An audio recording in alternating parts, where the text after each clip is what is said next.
Mudando de assunto, terça-feira é dia de fatos da semana.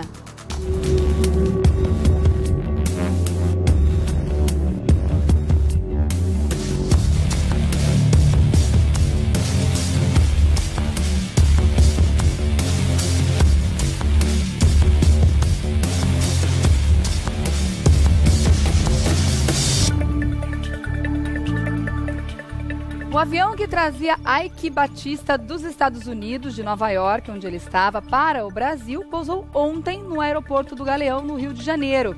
Eike, ele é alvo da nova operação, da Operação Eficiência, que é uma nova fase da Operação Lava Jato. Roda o VT. A Polícia Federal deflagrou na quinta-feira da semana passada a Operação Eficiência, a nova fase da Lava Jato no Rio de Janeiro. O principal alvo é o empresário Eike Batista. Ele é suspeito de ocultar 16 milhões e 500 mil dólares de propina do ex-governador Sérgio Cabral no exterior. O pedido de prisão, contudo, não foi cumprido, porque Eike estava fora do país. De acordo com o advogado de defesa do empresário, Eike estava entre Nova York e Miami e viajou aos Estados Unidos para cuidar de um processo relacionado ao bloqueio de 63 milhões de dólares em bens pela Justiça das Ilhas Caimã. Nesta fase, a operação investiga crimes de lavagem de dinheiro e ocultação no exterior de cerca de 100 milhões de dólares em remessas contínuas desde 2002, segundo o Ministério Público Federal. Eike já havia sido citado na Operação Calicut, a primeira etapa da Lava Jato no Rio, que prendeu o ex-governador Sérgio Cabral por ter repassado R$1 milhão ao escritório de advocacia da ex-primeira-dama do Rio de Janeiro, Adriana Anselmo. Os detalhes da prisão e da nova etapa da Operação Lava Jato você acompanha a partir de agora com a gente aqui no Revista da Cidade. Para falar sobre esse assunto, a gente está recebendo hoje no programa o Dr. Clever Vasconcelos, promotor de Justiça do Ministério Público de São Paulo e professor de Direito Constitucional e Eleitoral da Damásio Educacional. Seja bem-vindo à revista. Como vai? Tudo bem? Obrigado. Obrigada pela presença. Doutor, quando a gente vê ex-bilionário como Eike Batista, ex-governador, indo para trás das grades, dá uma esperança de que o Brasil ainda tem jeito de uma certa forma, né? Afinal de contas, existe, desde que eu nasci, cresci, ouço falar que os crimes de colarinho branco são aqueles que ninguém vai preso, que as pessoas não pagam por isso. A gente pode ter uma esperança de que as coisas estão mudando nesse país? De fato, Regiane, eu acho que a mentalidade, inclusive do próprio Poder Judiciário, encarando esse tipo de circunstância, desvio de dinheiro público, a proliferação de decisões judiciais fundamentadas, decretando prisões preventivas, mostra que o Poder Judiciário se refundou.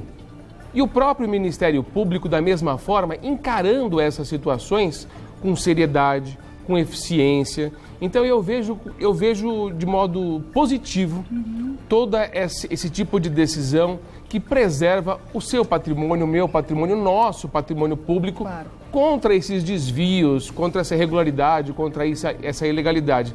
Eu acho que depois da Operação Lava Jato, o Brasil não é mais o mesmo. Eu acho que agora os empresários, os políticos, na hora de lançar uma licitação, na hora de fazer uma compra, eles vão pensar 100 vezes antes de cometer uma ilegalidade pelo que está acontecendo agora.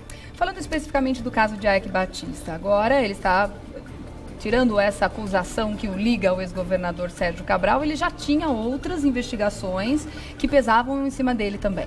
Sim, ele tinha outras situações, mas tudo que envolve a questão de obras públicas, né? Então, é aquela proximidade entre o empresário e o administrador público. Essa proximidade, ela não é positiva. Por quê? Porque, de uma certa forma, isso pode gerar algum tipo de atração do político no sentido de pedir uma propina, algo a mais. E aí superfatura a licitação, aumenta o preço da licitação, se paga a propina em razão de um favor dado ao empresário. Então, essa promiscuidade entre empresário e político precisa acabar. E esse é o exemplo dessa situação de fato que aconteceu com Eike Batista. Essa demora de 13 dias para que o Ike para que a prisão dele, entre a prisão decretada e a prisão de fato acontecer, né, o pedido de prisão ter saído, demorou uns 13 dias e muita gente questionou o porquê dessa demora. Porque, afinal de contas, deu tempo dele ir para os Estados Unidos e tentar resolver uma questão com outro dinheiro pesado que ele tinha investido nas Ilhas Caimã, que inclusive foi confiscado agora. Tem uma justificativa para esse período ou isso é considerado normal? Bom, geralmente, quando o Ministério Público faz um pedido de prisão preventiva, até o juiz decidir e até se concretizar a prisão, a Polícia Federal e a Polícia do modo geral, ela precisa se auto-organizar no sentido de executar a prisão. Como nós vamos executar a prisão? Aonde esse sujeito anda? Aonde ele frequenta? Então, a estratégia interna da Polícia Federal me parece que foi razoável e não causou muito prejuízo, porque, afinal de contas, ele voltou e foi preso assim que o avião pousou no Rio de Janeiro, né? O fato dele ter voltado, até por vontade própria, né? Tá. Claro que ele foi intimado a voltar, É. né? Mas ele poderia, por exemplo, ter pego o passaporte alemão dele e ter continuado foragido e ter ido para a Alemanha, Sim, já que ele tinha essa prerrogativa. sim. Isso mostra uma boa vontade dele em colaborar com as investigações ou ele estava sem opção, já que a Interpol já estava sabendo que ele precisava voltar para o Brasil para responder pelos crimes? Então, o Ike Batista, ele possui dupla nacionalidade. Nacionalidade brasileira e nacionalidade alemã, né? Então, eu vi na imprensa, de modo geral, que ele poderia ter ido para a Alemanha e a Alemanha poderia protegê-lo em virtude desse tipo de prisão. Porque o Brasil não possui tratado de extradição com a Alemanha. Então, ele não poderia ser enviado da Alemanha para o Brasil. De uma certa forma, isso demonstra que ele está colaborando em relação ao esclarecimento do fato. Agora, a necessidade da prisão dele, me parece que se baseia diante do dinheiro que está circulando nas Ilhas Caimã ou em qualquer lugar do mundo, proveniente de uma conduta ilícita. Ou seja, ele está manipulando dinheiro ilícito, corrente no mundo, fruto de uma ilegalidade. E ele fez isso no mercado internacional também, né? Tem multinacionais atrás dele. Inclusive, as autoridades brasileiras poderiam ter pedido para as autoridades em Nova York efetuar a prisão dele, caso ele não aceitasse voltar. Perfeito. Então, eu acho que a prisão, de uma certa forma, é necessária, até para a preservação do patrimônio, para a captação desse patrimônio, para a descoberta de eventual outro patrimônio e talvez, com essa prisão, voluntariamente ser produzida, quem sabe, mais uma delação para esclarecimento dos fatos. Tá. Agora, as notícias de que ele pode ser que vá para um presídio, pode ser que vá para outro, eles estão tentando encontrar a melhor forma de fazer com que ele fique em prisão preventiva, mas que ao mesmo tempo tenha a sua integridade preservada.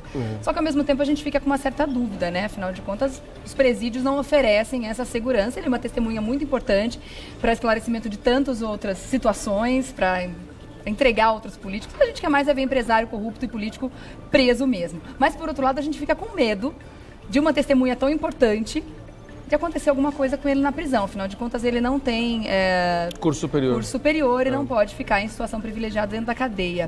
A gente pode temer por alguma situação desse tipo, doutor? Eu creio que não. Eu creio que o Estado do Rio de Janeiro vai preservar a integridade física e psíquica do Ike Batista, até no sentido do próprio interesse da justiça, como eu disse para você, Regiane, no sentido de ele ser uma fonte de informação tão importante que pode incriminar outras pessoas. Então, a preservação da segurança dele e até o próprio isolamento dele, isso é importante, o isolamento dele, vai caracterizar uma circunstância que pode gerar mais dados para o Ministério Público Federal e para a Justiça descobrir a efetiva verdade do que está acontecendo. Será que isso é só a ponta do iceberg? Será que tem mais coisa? Então, vamos preservar a segurança e a integridade do Ike Batista.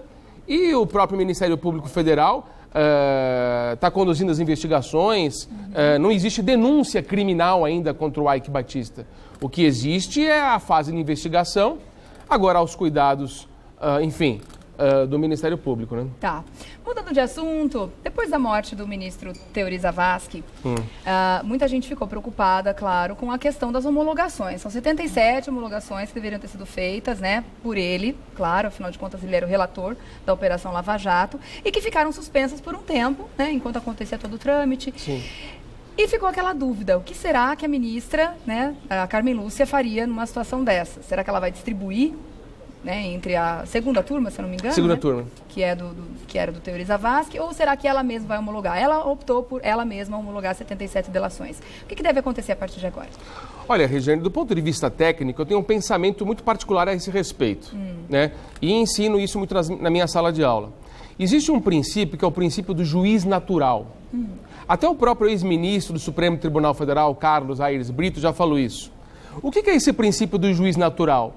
Toda ação deve ser distribuída livremente.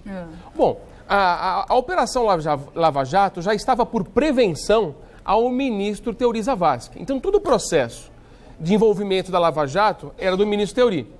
Agora, a homologação da delação premiada da Odebrecht deveria ser homologada pelo então ministro Teori Zavascki ou quem ocupasse o lugar dele?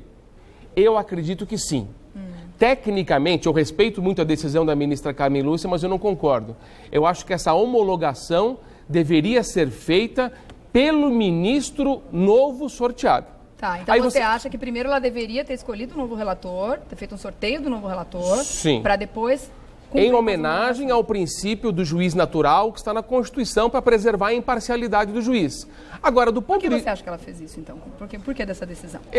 Pensando bem sobre o assunto, eu acho que ela fez isso para não causar atraso nesse tipo de procedimento. Porque ela homologando a delação premiada, o que acontece?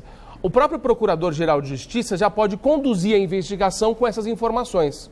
Então, o que está acontecendo hoje? O doutor Janot, ele está lá na Procuradoria-Geral da República, já com esses dados, providenciando o que for necessário para alimentar eventual denúncia, eventual pedido de arquivamento, eventual remessa de peças para o juízo competente, porque quem não tem foro privilegiado vai ter que ser processado lá na 13ª Vara Criminal da Justiça Federal de Curitiba. Então, eu acho que foi mais a necessidade de eficiência, de pressa. Mas eu acho que 3 ou 4 dias não geraria prejuízo. Eu preservo muito a questão do juízo natural.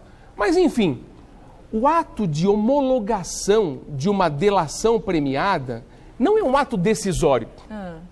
Porque ela não decidiu contra ou a favor de ninguém. Ela só verificou os requisitos legais e disse, olha, tá pronto. Agora, quem vai decidir se aquilo vai ser utilizado na ação penal ou não, se vai gerar mais prisão, é o juízo competente. Qual é o juízo competente? Quem tem foro privilegiado, o Supremo. Quem não tem foro privilegiado, o primeiro grau de jurisdição. Eu imagino que a decisão dela não deve ter sido baseada em cima disso, mas essa pressa também diz respeito ao que a gente espera enquanto povo brasileiro para que as coisas aconteçam, né? Afinal de contas, infelizmente, o ministro Teori Zavascki faleceu em um momento muito delicado, em um momento muito decisivo da continuação da Operação Lava Jato, né? Onde essas tão esperadas delações, né, da Odebrecht estavam acontecendo e iam ser homologadas. Mas a partir de agora, homologação significa exatamente o quê? Que agora essas informações vêm a público ou não? Não, essas informações não vêm a público. Por quê? A lei que trata do assunto diz que essas informações, objetos da delação premiada, só podem ser publicadas, colocadas na mídia, após o recebimento de uma eventual denúncia. Então não existe denúncia oferecida ainda sobre este caso. Então ainda vão decidir o que é denúncia e o que não é. Isso, então o sigilo tem que ser preservado. E aí, uma vez recebida a denúncia, isso pode ser colocado à disposição do público. Eventualmente, o juiz que for instruir essa causa, essas eventuais ações que tramitarem por aí afora, ele pode também decretar o sigilo. E aí as informações não serem reveladas. Mas o ponto exato é o recebimento da denúncia. Até lá, as informações têm que estar em sigilo, mesmo porque, Regiane, o Procurador-Geral da República está procedendo investigação ampla sobre os fatos. Isso pode atrapalhar a investigação. Então, esse sigilo, eu sei que causam frenesia, a gente quer saber, mas ele é necessário. Necessário para que o Ministério Público Federal tenha todas as armas prontas para dar o tiro certeiro em quem cometeu a ilegalidade. Claro, tá certo. Agora o STF deve decidir nos próximos dias quem será o novo relator, né? Não tenho dúvida. Hoje, dia 31, na verdade, eu acho que o Supremo já começa a funcionar amanhã e eu tenho a impressão, eu não sou vidente, mas eu tenho a impressão que amanhã eu acho que já começa a ter uma definição sobre esse assunto. Tem algum palpite sobre algum nome? Olha, pelo princípio do juízo natural, deve ser alguém da segunda turma. Tá. E aí nós temos Gilmar Mendes, nós temos Lewandowski, nós temos, me falha a memória, os integrantes da segunda turma, mas dentre os ministros da segunda turma, algum deve ser escolhido. Tá. E aí sim, o presidente da República fica livre para indicar o sucessor do ministro Teori Zavascki, Tá certo. com prejuízo da designação do sorteio da Lava Jato.